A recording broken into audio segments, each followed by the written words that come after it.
Before this book, I couldn't care less about the Flintstones, but now that I've read it, that's changed. Woof woof! Hey guys, it's me Marcus, aka the Mad Dog, and we're back with another video. Written by Mark Russell and illustrated by Steve Pugh, the first issue of the Flintstones was published by DC Comics in June of 2016, with the 12th and final issue being released in June of the next year. And everyday life in Bedrock is changing. Fred Flintstone finds himself caught between the world that he once knew and one that's demanding progress. Between false gods, an industrial revolution that threatens his job, an uprising amongst household appliances, and aliens invading, it will push the bigger questions to the surface. Why are we here? How should we live? And are we as humans doomed to continually repeat the same mistakes? Jumping into the art section, and I don't really know where I stand when it comes to the Flintstones, because Steve Pugh does a damn good job of balancing realism with a cartoony vibe. And that might have been for the best in my case, because growing up I never really watched the Flintstones. Obviously I knew the art style of the show, but this felt like it was a welcome start for someone like me. But at the same time I did feel like some of the character designs were just a bit too distant from their inspirations. Don't get me wrong, Fred was jacked to the gills, like this guy is now going to be my new gym motivation. But even I felt like it was a bit too removed from what we saw in the cartoon, and I do wonder how it would come across for fans of the original series. However, I can't really hold it against the book because it is a postmodern take on the cartoon, and also because the art is really damn good in this. And that juxtaposition between what I thought I'd see before I started reading it and what was here on the actual page was surprising in the best kind of way. There's a depth and a subtlety to his work that just made this a joy to read throughout. His line work is crisp and clear, there's details and hidden jokes and Easter eggs littered in every single issue. There's this sense of joy on the surface that's balanced with this undertone that just life in Bedrock is actually quite miserable. And it's mostly based on a 2D plane, which I thought was a great nod to its inspiration, but it does have a few moments where that perspective is switched up and I feel like it reserved it for when it would have the most impact. Another thing that I really enjoyed was how he illustrated the comedic moments and just the timing that must have gone into that, because I get the feeling it's much more difficult to pull that off in a book than it is when it comes to a movie or a TV show, but in the Flintstones it always landed. When the very next issue he could have a storyline going on that would almost bring me to tears. Sure, yeah, the scripting comes heavily into play with that, but I have to give the art the respect for being able to pull that off, because this wasn't an action-packed series, and I think it was great how Pugh managed to nail the expressions with the majority of characters. This was especially evident during the scenes in the church, where there would be so many different characters in the panel, but they're all distinct and unique and just brought something different each time. And with this being a more person-to-person story, that was probably the most important thing to nail. The only exception to that is Barney's face. This may seem like an odd criticism, but he just always had the same gormless look, and it kind of threw me out on a few occasions. And it's like what I said when I reviewed The Astonishing X-Men, because Steve Pugh did such a good job with everyone else, it made it a more glaringly obvious issue. But at the same time, again, with the limited information that I've got, I have to think that that's an intentional choice. Another thing that is going to be more just personal preference, but there was a lack of wide and establishing shots. There was one in the first issue, and it really helped to throw me into Bedrock, but I just wish there was more of them. Also, it just made me realise that there wouldn't be much benefit if this got a bigger format than a deluxe edition, so I would just recommend picking up this version. And you can get this with the discount codes that we've got with the channel's sponsor,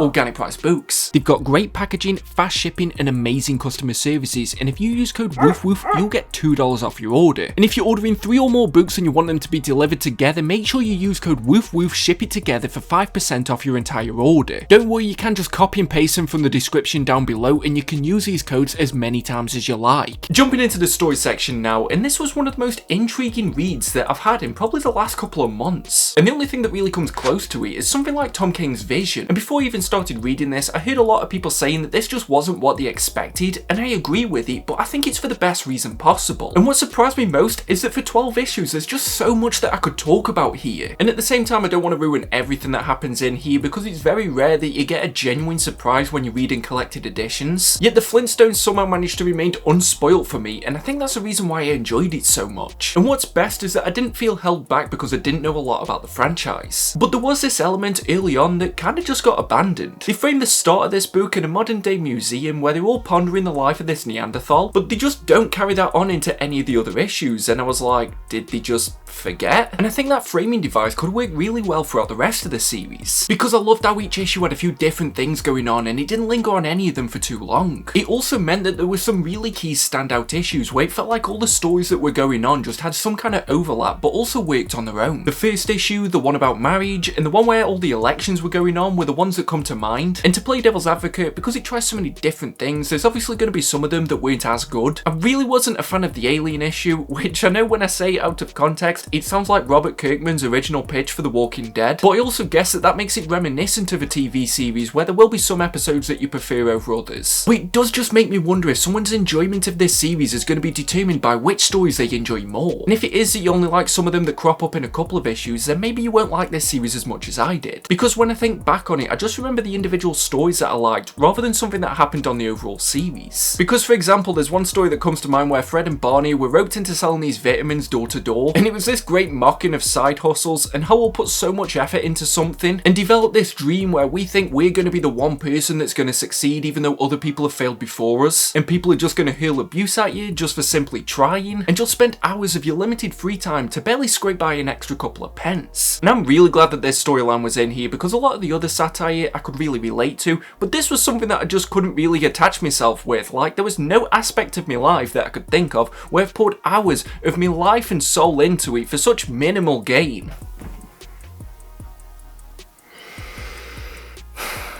What am I doing with my life? But at the risk of pulling the very thread that I just complimented, I wish there would have been more of a through line throughout the entire series. And there was this overall theme of progress and the world moving on without us, which I did really enjoy, but I just think it was missing that key objective of having something for Fred to really go after and pursue. Because for the most part, it did feel like he mostly just sat around and waited for the world to change around him. Which, yeah, again, it might be the theme, but I just think it would have been nice if there was an overall plot for him to accomplish. Because when we got to the actual ending, it felt really abrupt, and that Russell just got to a point where he realised that he had nothing else to say, so he just kind of tapped out. And as you guys know, you should never tap out. And I think the reason why I'm really hammering this point home is because of the few developing storylines that we did have throughout this book were done so in such an intriguing way. Clod's time in office was hilarious, and seeing the way that this had an impact on Bedrock made it a layer of this book that I really enjoyed. And sometimes it'd only need to come back to it for a page or two to develop, but at the same time it never felt like it was taking over the main story of that issue. The continuing plot of Wilma trying to showcase her art and get some kind of recognition for it kept cropping up throughout the book, and that was another character arc that I really enjoyed. I feel like there was a direct parallel that you could draw between that and also what Fred was doing with the vitamins, and if anything, maybe they could have continued the storyline of Fred selling the vitamins to constantly try and get by but just never get anywhere with it, because I liked how Barney really succeeded at it, and I think that would have been a really good punchline if it'd come a few issues later. So there were definitely some storylines that you could get attached to, and it may have sounded like this was a negative criticism at first, but I just wanted more of them the longer the book went on, because the few that we did have worked so well. But whilst I was reading this, I realised that sometimes I just want really interesting characters, and the Flintstones definitely delivered on this. There can be a character that only appears for a few issues, like their version of Alfred Hitchcock or the scientist guy, Clod's assistant, the guys at the art gallery, or just the countless others that feature throughout this book. And it just gave this book so much personality, and I probably remember more of the characters out of this book than I do the storylines. So most of the things that I'm criticising so far are just against my personal preference. Had it decided to abandon its formulaic cartoon roots, I might not have enjoyed it as much, or it could have felt like it was forgetting where it came from. And it's just as if Russell knew exactly what he could change and what he needed to stick with. So it's weird whilst I was scripting this review that the stuff that I wasn't too happy with, I was thinking to myself that had it changed, would I have had the same experience with this book? Because even though I feel like the plot left him behind a bit, Fred was a great character. I loved how he was the reasonable, rational guy in all of these complex and diverse situations, and he always just seemed to get the short end of the stick or having to clean up everybody else's mess. And there was just this level of sincerity to him that I really didn't expect. Sure, I never watched the show, but I know that Fred was never the sharpest knife in the drawer. But at the same time, I was pleasantly surprised with how they matured him in this series. Along with the characters, the satire and the messages it conveys are probably the main driver for the Flintstones. And that was the aspect of this that I expected the least. Sure, I already love a lot of other children's TV show to comic adaptations, such as TMNT. I feel like that's just phenomenal. And don't even get me started on how much I love Boom Studios' Power Rangers, or else we'll just be here all day. But the Flintstones really felt like it wanted to be its own thing, and it reflected more on modern society than it did anything else. From issue 1 with Mr. Slate, who's another character that's absolutely juiced to the gills, was hiring the Neanderthals because it was better for business. I was just like, okay, shit, this is really gonna try something. And again, because there's so many different stories that it tries, there is a bit of a range of how well it pulls off the satire, and there were more than a few stories that were just way too on the nose with what they were trying to say. And the first time or two it happened, again, I let it off because I thought it was trying to pay homage to a cartoon, where a character would pretty much turn to the screen and dictate to the audience what the message of the episode was supposed to be. But this was the aspect of the Flintstones where I feel like that excuse just wore a bit thin. Whether it's intentional or not, it can't get away with absolutely everything just because of the fact that its origins come from a kids' TV show. And when I was in uni, it would annoy me a lot when a writer would make the subtext of a book louder and more important than the main plot. Like if someone has a social, philosophical, or whatever other type of thesis they want to get out there and say to the world, then that's fine.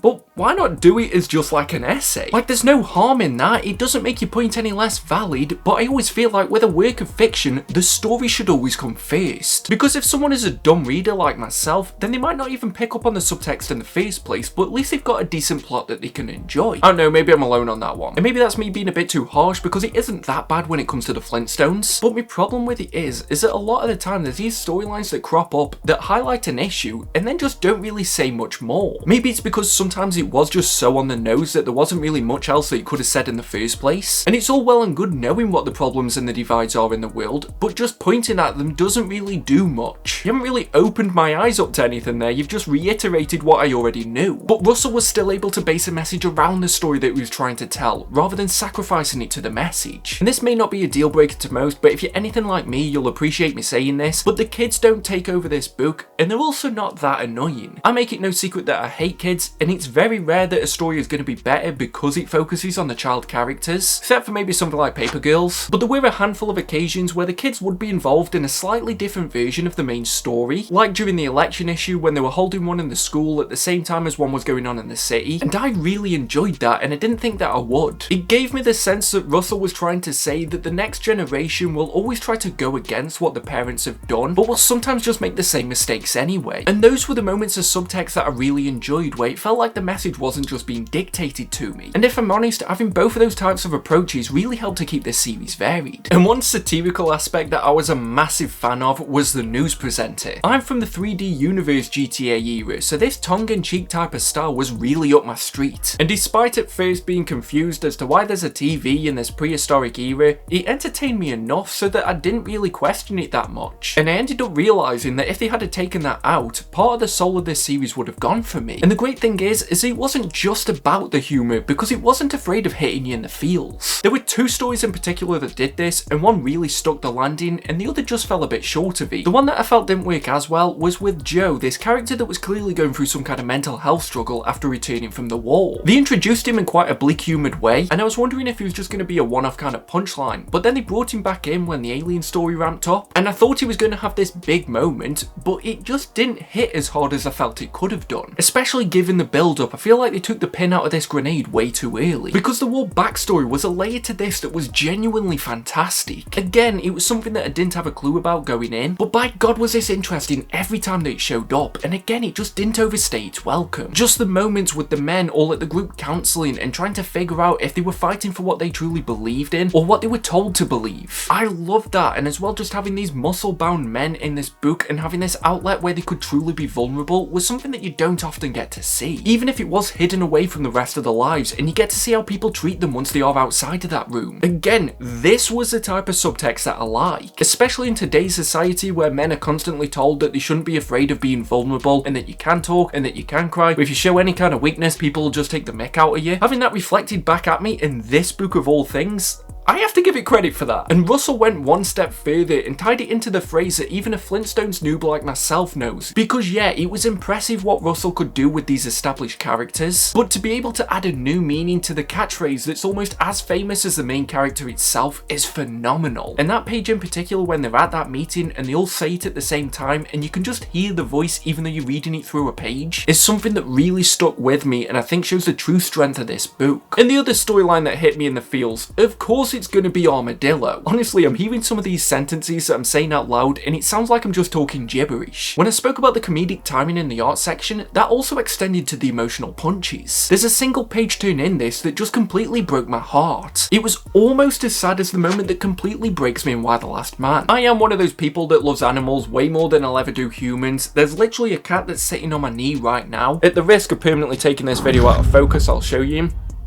So this storyline of the appliances acknowledging their position within this world really toyed with me emotions, because I liked Fred and Barney and a majority of the other characters in this. So to see how they cared so little about these sentient beings made me really question why I liked them in the first place. Slate with the Turtle was one of those storylines that allowed me to dislike a character because of the way that he treated an animal, even though there was still a really funny moment with the ice cream, but the Flintstones appliances put into more of this grey area, and I guess that is like real life. Some of the people that we love more than anything else in this world might have opinions or do things that we just don't agree with. And especially when this came out in 2016, the world was very much divided so that people either had to agree with you or they were automatically going to be your enemy. And it's still pretty much like that today. So maybe I'm just looking way too deep into this, but that's definitely what I took from this. Because when the appliances would get together and talk, you'd see how they would view the humans. And you could actually really agree with them. Honestly though, there's just so much in here that if I sat down and talked about every character and plot that I enjoyed, I'd probably be here all day. And if I'm honest, a lot of people don't watch the full reviews anyway, so if you've got to this point,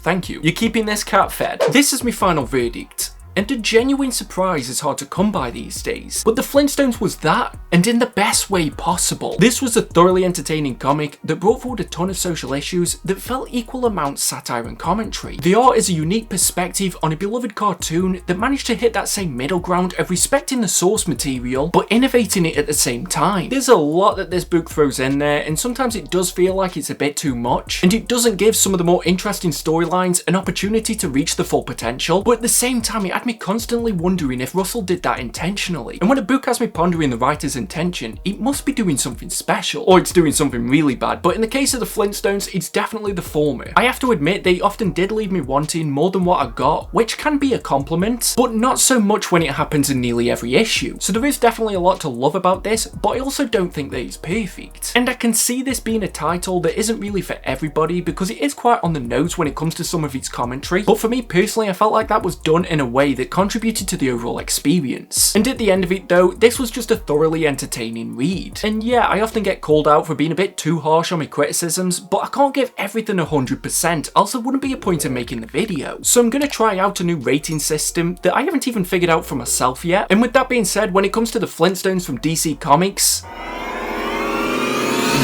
it should definitely be at the top of your to read pile. So that's the video, and let me know what other categories you think should be in the new ranking system. But until next time, just make sure that you stay safe and stay mad, all you dogs. Woof woof. See you at the next video.